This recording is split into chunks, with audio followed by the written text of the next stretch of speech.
ತಂಡ ಅಂದರೆ ನಿಮಗೆ ಡೌಟ್ ಬರ್ಬೋದು. ನಾವು ಪ್ರತಿಯೊಂದು ಕಾರ್ಯಕ್ರಮನೂ ಪ್ರತಿಯೊಂದು ಯೋಜನೆಯೂ ತಂಡವಾಗಿ ಮಾಡಬೇಕು ಅನ್ನೋದೇ ನನ್ನ ಸಂಕಲ್ಪ.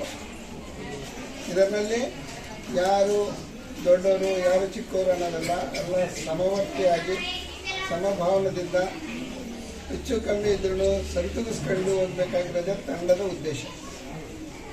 ಆ ತಂಡದ ಸದಸ್ಯರು ಮುಖ್ಯವಾಗಿ ನಿಮ್ಮ ಜೊತೆಗೆ ಮುಖಾಮುಖಿಯಾಗಿರತಕ್ಕಂಥ ಶಿಕ್ಷಕರಾಗ್ಬೋದು, ನಿಮ್ಮ ಹಿನ್ನೆಲೆಯಲ್ಲಿ ಬ್ಯಾಕ್ಗ್ರೌಂಡ್ನಲ್ಲಿರತಕ್ಕಂಥ ನಮ್ಮ ಲಕ್ಷ್ಮೀಕಾಂತ್, ವೀರಭದ್ರಪ್ಪ ಮತ್ತು ಆಡಳಿತ ಮಂಡಳಿ ಅವರು ಆಗ್ಬೋದು.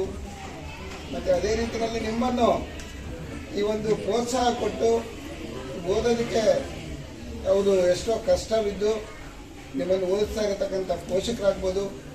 ನಿಮ್ಮ ಮುಖಾಂತರ ಬಂದಿರತಕ್ಕಂಥ ಈ ಒಂದು ಗೆಲುವನ್ನೋದು ಸಾಧಾರಣವಾಗಿ ಅವರ ಆರ್ಜನದಿಂದನೇ ಬಂದಿಲ್ಲ, ಅವ್ರನ್ನಲ್ಲಿರತಕ್ಕಂಥ ನಾಲೆಡ್ಜ್ ಒಂದಿಂದನೇ ಬಂದಿಲ್ಲ, ಅವ್ರಿಗೆ ಕೊಟ್ಟರೆ ಸಹಕಾರದಿಂದ, ಅವ್ರನ್ನಲ್ಲಿರತಕ್ಕಂಥ ಆತ್ಮಸ್ಥೈರ್ಯದಿಂದ, ಅವ್ರನ್ನಲ್ಲಿರತಕ್ಕಂಥ ಒಂದು ಭಾವನೆಯಿಂದ ಬಂದಿರತಕ್ಕಂಥ ಈ ಗೆಲುವನ್ನು ನಾವು ಆ ಶಾಲಾ ತಂಡದವರೆಗೂ ಎಲ್ಲ ನಿಮ್ಮ ವಿದ್ಯಾರ್ಥಿಗಳಿಗೂ ಮತ್ತು ಎಲ್ಲರಿಗೂ ನಾನು ಅದನ್ನು ಅರ್ಪಣೆ ಮಾಡಬೇಕು ಅಂತ ಬಯಸ್ತೀನಿ. ಇವತ್ತು ಈ ಒಂದು ವಿದ್ಯಾರ್ಥಿಗಳ ಸಂಘವನ್ನು ಮಾಡಬೇಕು ಅಂತ ಬಯಸ್ತೀನಿ. ಎಲ್ಲಿಗಾದರೂ ಹೋಗು, ಹೇಗಾದರೂ ಕಷ್ಟ ಇರಲಿ, ನಮ್ಮ ಜ್ಞಾನವನ್ನು ನಾವು ನಂಬ್ಕೊಂಡಿರೋಣ ಅಂತ. ಇದು ನಾವು ಫಸ್ಟ್ ಮೊದಲನೇದಾಗಿ ಕಷ್ಟಕ್ಕೆ ಗೆಲುವಿರುತ್ತೆ ಆಗಲಿ, ಯಾವುದೇ ಸಂತೋಷಕ್ಕೆ ಯಾವತ್ತೂ ಮೋಸಕ್ಕೆ ಗೆಲುವಿರಲ್ಲ. ಜ್ಞಾನ ಇರತಕ್ಕಂಥ ಪ್ರತಿಯೊಬ್ಬನು ಸ್ಮರಿಸ್ಕೊಂತೀವಿ. ಇವತ್ತು 8, 9, 10ನೇ ಕ್ಲಾಸ್ ವಿದ್ಯಾರ್ಥಿಗಳಿಗೆ ಸೇರಿದ್ರಿ, ನಾಳೆ 9th ಕ್ಲಾಸ್ಗಳು, ಮುಂದಿನ 8th ಕ್ಲಾಸ್ನಲ್ಲಿರೋರ್ಗು ಈ ಥರ ಪರಂಪರವಾಗಿ ಬರ್ತಾ ಇದೆ. ಇವರು ಹಿಂದೆ ಇರೋರನ್ನು ಸಾಧನೆ ಮಾಡಿದ್ದಾರೆ, ಇವ್ರೂ ಸಾಧನೆ ಮಾಡ್ತಾರೆ. ಇವಾಗ SLC-ನಲ್ಲಿರತಕ್ಕಂಥ ವಿದ್ಯಾರ್ಥಿಗಳನ್ನು ಶುಭಾಲಕ್ಕೆ ಹೇಳ್ತಾ ಇದು ಇವರೊಬ್ಬರು ವಿನ್ನಲ್ಲ, ಇದು ಎಲ್ಲ ನೀವೆಲ್ಲ ಗೆದ್ದಂಗೆ ನೀವು ಭಾವಿಸಬೇಕು ಅಂತ ಮನಸ್ಫೂರ್ತಿಯಾಗಿ ಕೇಳ್ಕೊಂಡು, ವಿದ್ಯೆ ಅನ್ನೋದನ್ನ ಕೇವಲ ಒಂದು ಆಟದ ವಸ್ತುವಾಗಿ ತಗೋಬಾರ್ದು.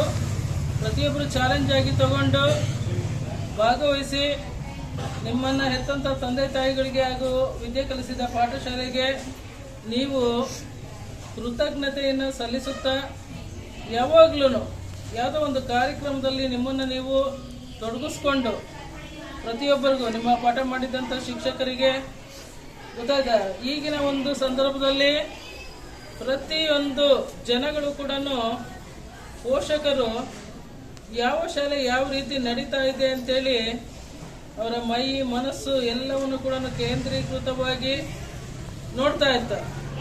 ಯಾವ ಶಾಲೆಯಲ್ಲಿ ಯಾವ ರೀತಿ ನಡೀತಾ ಇದೆ, ಹೇಗೆ ನಡೀತಿದೆ, ಪಾಠ ಪ್ರವಚನಗಳು ಇವೆಲ್ಲ ಕೂಡ ಅಂತೇಳಿ ಅದಕ್ಕೆ ಪ್ರತಿಯೊಬ್ಬರೂ ಗಮನ ಕೊಟ್ಟು ಓದಬೇಕು.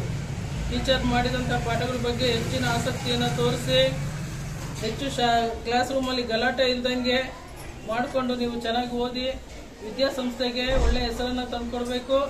ಈಗ ಜಿಲ್ಲಾ ಮಟ್ಟಕ್ಕೆ ಆಯ್ಕೆಯಾದಂಥ ನಮ್ಮೆಲ್ಲ ವಿದ್ಯಾರ್ಥಿಗಳಿಗೆ ಈ ಒಂದು ಕಾರ್ಯಕ್ರಮದ ಮೂಲಕ ಹೃತ್ಪೂರ್ವಕವಾಗಿ ಒಂದು ಹರ್ಷಿಸುತ್ತಾ ನಾವು ಜಿಲ್ಲಾ ಮಟ್ಟದಲ್ಲೂ ಕೂಡ ಇದೇ ರೀತಿ ಉತ್ತಮವಾದ ಸ್ಥಾನವನ್ನು ಗಳಿಸ್ಕೊಡ್ಬೇಕು ಅಂತ ಈ ಮಕ್ಕಳಿಗೆ ನಾನು ಕೇಳ್ಕೊಂತ. ಅಂದರೆ ಈಗಿನಿಂದಲೇ ಸ್ವಲ್ಪ ಇನ್ನೂ ಡೇಟ್ ಫಿಕ್ಸ್ ಮಾಡಿಲ್ಲ, ಅದಕ್ಕೋಸ್ಕರ ಈಗಲೇ ಸ್ವಲ್ಪ ಎಲ್ಲ ಓದ್ಕೊಂಡು ಟೀಚರ್ಗೆ ಏನು ಗೊತ್ತಾಗಿರೋ ಅದನ್ನು ಟೀಚರಿಂದ ವಿಷಯಗಳನ್ನ ತಿಳ್ಕೊಂಡು ಒಂದು ಉತ್ತಮವಾದ ಒಂದು ಗ್ರೇಡ್ನಲ್ಲಿ ಆಯ್ಕೆಯಾಗಿ ಬರಬೇಕು ಅಂತೇಳಿ ನಿಮ್ಮೆಲ್ಲರ ಮುಖಾಂತರ ನಾನು ಕೇಳ್ಕೊತಾ ಇದ್ದೀನಿ. ಈ ಒಂದು ಕಾರ್ಯಕ್ರಮದಲ್ಲಿ 14 ಶಾಲೆಗಳು ಕಾರ್ಯಕ್ರಮದಲ್ಲಿ ಭಾಗವಹಿಸಿದ್ವು.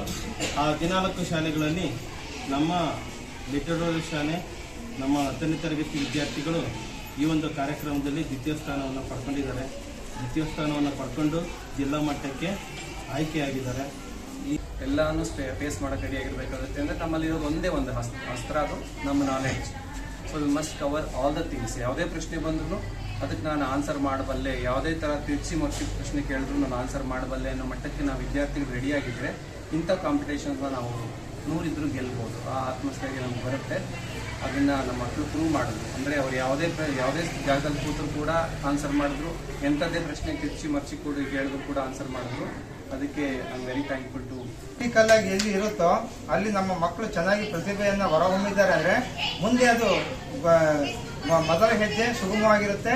ಅದು ನೆಕ್ಸ್ಟ್ ಮಿಡೋಮಾದಲ್ಲಿ ಪ್ರಥಮ ಸ್ಥಾನವನ್ನು ಕಡ್ಡಾಯವಾಗಿ ನಮ್ಮ ಮಕ್ಕಳು ತಂದು ಕೊಡ್ತಾರೆ ಅನ್ನೋ ಭರವಸೆ ಮೇಲೆ ನಾನು ಅವರಿಗೆ ಹೃತ್ಪೂರ್ವಕ ಅಭಿನಂದನೆಗಳನ್ನು ಸಲ್ಲಿಸೋದಕ್ಕೆ ಇಷ್ಟಪಡ್ತಾ, ಇದಕ್ಕೆ ಕಾರಣ ಅಂತಂದರೆ ನಮ್ಮ ಶಾಲೆಯಲ್ಲಿ ಇರ್ತಕ್ಕಂಥ ವಿದ್ಯಾರ್ಥಿಗಳ ಒಂದು ಆತ್ಮಸ್ಥೈರ್ಯ. ಯಾವತ್ತೂ ನಮ್ಮ ಆತ್ಮಸ್ಥೈರ್ಯ ಕುಂದಿಲ್ಲ. ಯಾವುದೇ ಒಂದು ಸ್ಪರ್ಧೆಗೆ ಹೋಗಬೇಕಾದ್ರೆ ಆತ್ಮಸ್ಥೈರ್ಯವನ್ನು ಇಟ್ಕೊಂಡೇ ನಮ್ಮ ಶಾಲೆಯ ವಿದ್ಯಾರ್ಥಿಗಳು ಹೋಗ್ತಿದ್ದಾರೆ. ಹಾಗಾಗಿ ಆ ಒಂದು ಸ್ಪರ್ಧೆಗಳಲ್ಲಿ ವಿಜೇತರ ಬರ್ತಾ ಇದ್ದಾರೆ.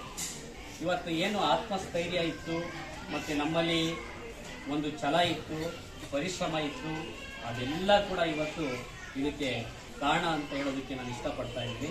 ಶಾಲೆಯ ಕೀರ್ತಿಯನ್ನು ಇಡೀ ರಾಜ್ಯದಲ್ಲಿ ಬೆಳಗಲಿ ಅಂತ ಹೇಳ್ತಾ ಅವರಿಗೆ ಒಳ್ಳೆಯದಾಗಲಿ ಅಂತ ಹೇಳ್ಬಿಟ್ಟು ನಾನು ಕೇಳ್ತೇನೆ. ಅದೇ ಥರ ಜಿಲ್ಲಾ ಮಟ್ಟದಲ್ಲೂ ಮತ್ತು ನಿಮ್ಮ ಎಕ್ಸಾಮು ಮತ್ತು ನಿಮ್ಮ ಲೈಫಲ್ಲೂ ಒಳ್ಳೆ ಪೊಸಿಷನ್ ಹೋಗಿ ಅಂತ ಕೇಳ್ಕೊಂತ